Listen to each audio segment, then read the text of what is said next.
کیا کیا پھر باتیں کریں گے مرشد سے ملنے کے بعد کیا کیا باتیں کریں گے؟ یار پہلے تو اس کو دیکھیں گے، اس کے ہاتھ کو چھویں گے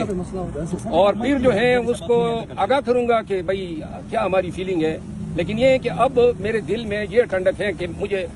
وجدان سا ہے کہ میرا مرشد باہر آ رہا ہے، ٹھیک ہے نا، اور جلد باہر آ رہا ہے. اور جو لوگ نہیں چاہتے ہیں کہ وہ باہر نہ آئے، انشاءاللہ ان کے دلوں پہ وہ دال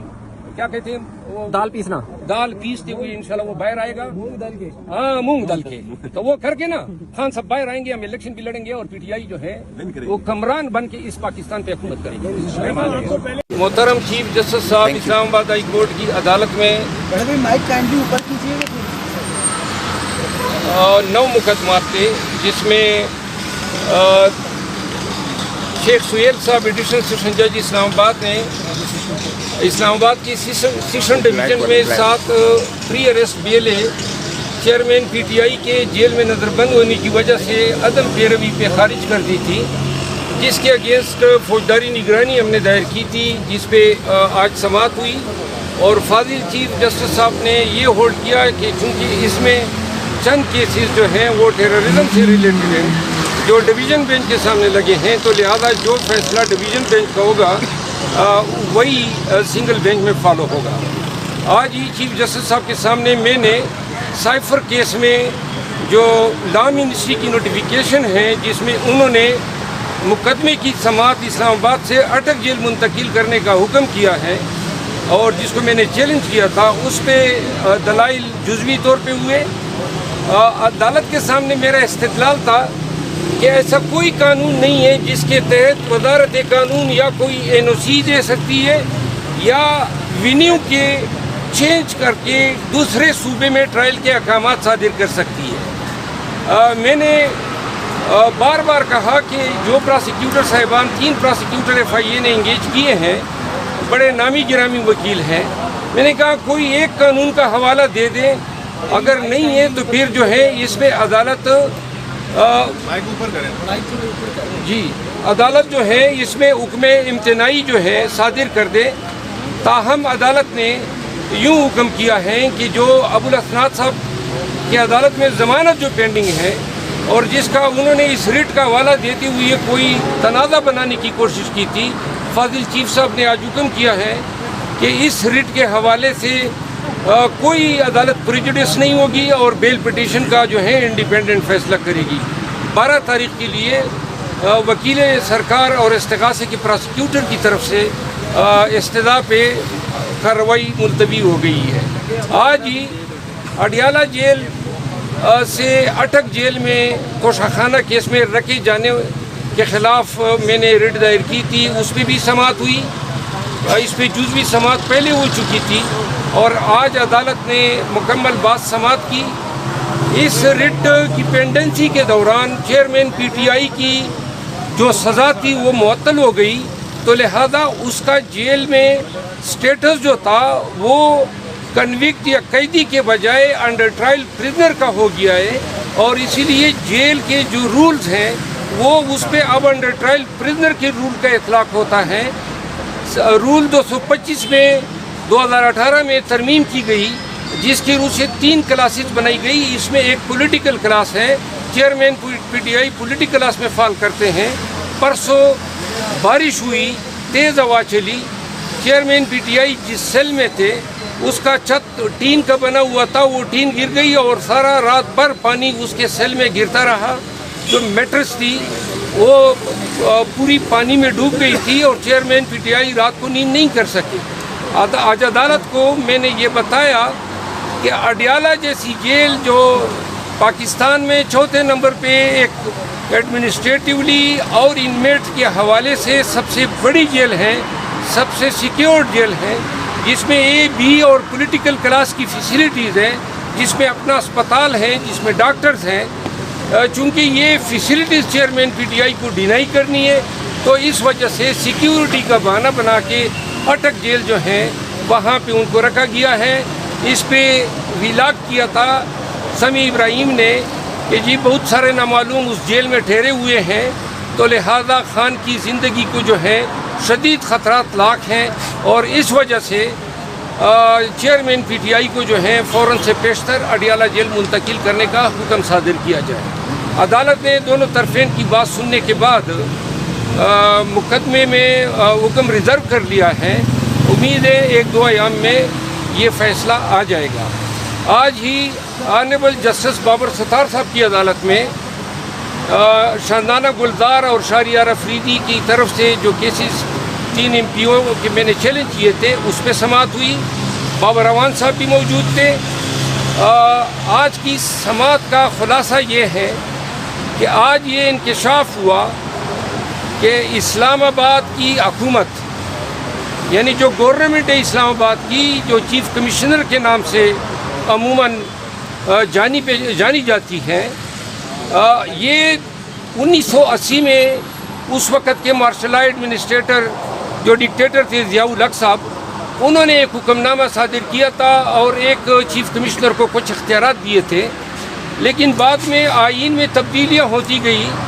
اور اب جو ہے اسلام آباد کے تمام ایگزیکٹو، انتظامی اور لیجسلیٹو معاملات وفاقی حکومت کے پاس ہیں۔ تو لہذا آج یہ انکشاف ہوا کہ جو MP-او کے تحت جو احکامات ڈپٹی کمشنر صادر کر رہا ہے وہ قانون 1965 میں بنا تھا، جب اسلام آباد بنا ہی نہیں تھا، نہ اسلام آباد کا کوئی انتظامی ڈھانچہ تھا، نہ کوئی اسلام آباد کا ڈپٹی کمشنر تھا، نہ کوئی ضلع تھا۔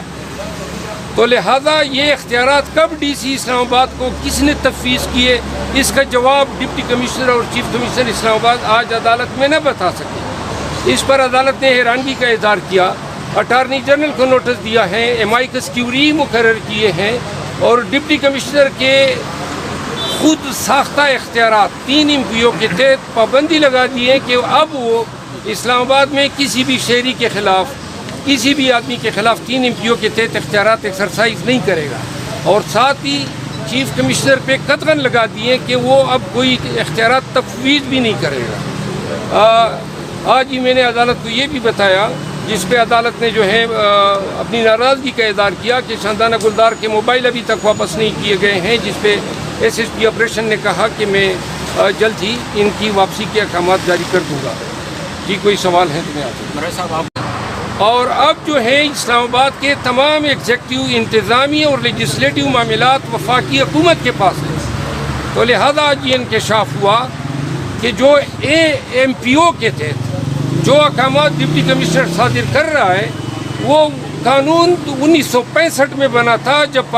جب اسلام آباد بنا ہی نہیں تھا، نہ اسلام آباد کا کوئی انتظامی ڈھانچہ تھا، نہ کوئی اسلام آباد کا ڈپٹی کمشنر تھا، نہ کوئی ضلع تھا۔ تو لہذا یہ اختیارات کب ڈی سی اسلام آباد کو کس نے تفویض کیے، اس کا جواب ڈپٹی کمشنر اور چیف کمشنر اسلام آباد آج عدالت میں نہ بتا سکے۔ اس پر عدالت نے حیرانگی کا اظہار کیا، اٹارنی جنرل کو نوٹس دیا ہے، امائکس کیوری مقرر کیے ہیں اور ڈپٹی کمشنر کے خود ساختہ اختیارات 3 MP-او کے تحت پابندی لگا دی ہے کہ اب وہ اسلام آباد میں کسی بھی شہری کے خلاف، کسی بھی آدمی کے خلاف 3 MP-او کے تحت اختیارات ایکسرسائز نہیں کرے گا، اور ساتھ ہی چیف کمشنر پہ قطعاً لگا دیے کہ وہ اب کوئی اختیارات تفویض بھی نہیں کرے گا۔ آج ہی میں نے عدالت کو یہ بھی بتایا، جس پہ عدالت نے جو ہے اپنی ناراضگی کا اظہار کیا کہ شاندانہ گلزار کے موبائل ابھی تک واپس نہیں کیے گئے ہیں، جس پہ SSP آپریشن نے کہا کہ میں جلد ہی ان کی واپسی کے احکامات جاری کر دوں گا۔ جی کوئی سوال ہے تو میں آپ سے۔ مراد صاحب، آپ کو عمران خان کے ساتھ ملنے کی اجازت مل گئی اس حوالے سے بتائیں۔ جی مجھے عمران خان صاحب سے ملنے کے لیے بہت سارے لوگ رکاوٹیں بنی ہوئے ہیں۔ آج میں نے چیف جسٹس صاحب کو آگاہ کیا کہ میں ملنا چاہتا ہوں، حکام موجود ہیں، ان کو ہدایت دے، تو چیف صاحب نے وکیل سرکار کو ہدایت کی ہے کہ میری ملاقات کل کے لیے فیسیلیٹیٹ کرا دیں۔ میں ان سے رابطہ کروں گا، اس کے بعد جو ہے کل میرا ارادہ ہے چیئرمین PTI سے ملاقات کرنا۔ کل سائفر کیس کے اہم سماعت ہے، کیا آپ کو لگتا ہے کہ کل ضمانت ہو جائے گی خان صاحب کی سائفر اور کیس اس میں سر آپ نے دائرہ اختیار کو چیلنج بھی کیا ہوا ہے، کیا وہ درخواست آپ واپس لے رہے؟ اگر آپ واپس نہیں لیتے تو کیا اسپیشل عدالت میں کارروائی آگے بڑھتی ہوئی نظر آ رہی ہے آپ کو؟ جی میں نے آپ کو بتا دیا کہ آج یہی نقطہ میں نے عدالت کو گوشگزار کیا، ہائی کورٹ کو، کہ جو یہ ریٹ ہے، ریٹ کی پینڈنسی کے ساتھ ٹرائل کورٹ کا کوئی سروکار نہیں ہونا چاہیے۔ عدالت نے اسے اتفاق کرتے ہوئے اس کو منع کر دیا ہے، کہ یہ ریٹ کی پینڈنسی جو ہے اس کے آپ کا کوئی تعلق نہیں ہے، آپ اپنی بیل کی پٹیشن ڈیسائیڈ کر دیں۔ سر خان صاحب کے سیل میں جس طرح پانی جاتا رہا اس دن جب رات کو بارش ہوئی ہے، تو سر اس حوالے سے چیف جسٹس صاحب کہ یہ چیف جسٹس اسلام آباد ہائی کورٹ نے کیا کہا سر جب آپ نے ان سے یہ گزارش کی کہ ان کے ساتھ یہ مسئلہ ہو رہا ہے ان کو شفٹ کیا جائے؟ میں نے تو اس کو آگاہ کر دیا ہے کہ یہ حالات ہیں، چھت ٹپک رہی ہے، بارش کا پانی جو ہے وہ اس کے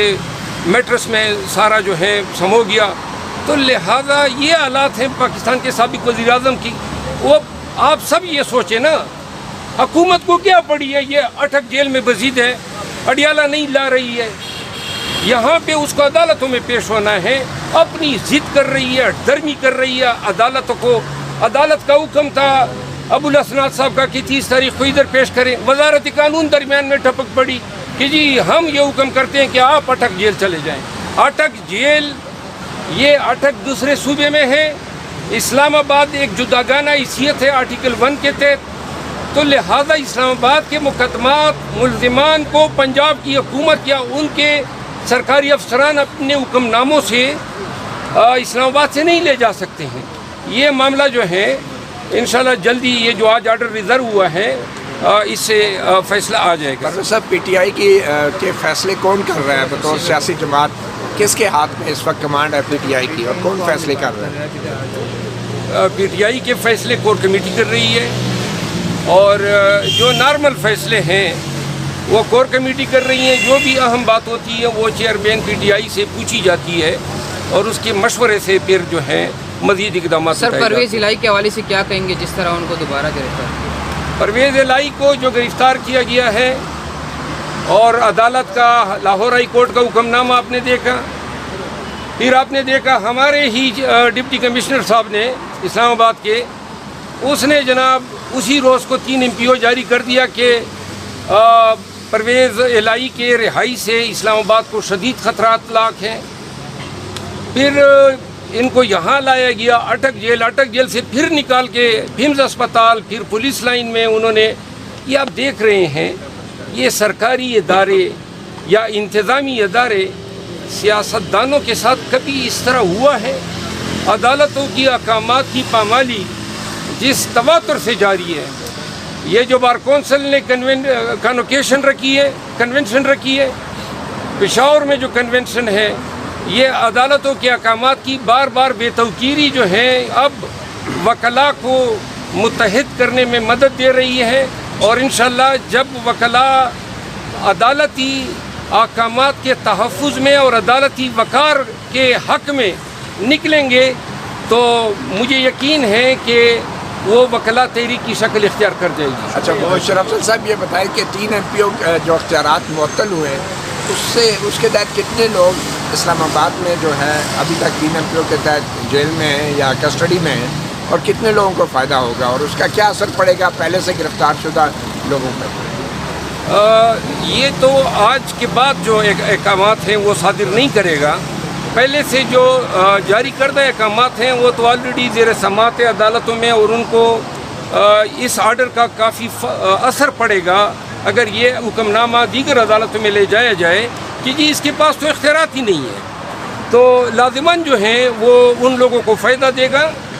اسلام آباد میں ڈپٹی کمشنر آج اپنے عدالتی یا انتظامی اختیار سے بے توقیر ہو گیا ہے، اور یہ جو بھی لوگ اس طرح اپنے اختیارات کا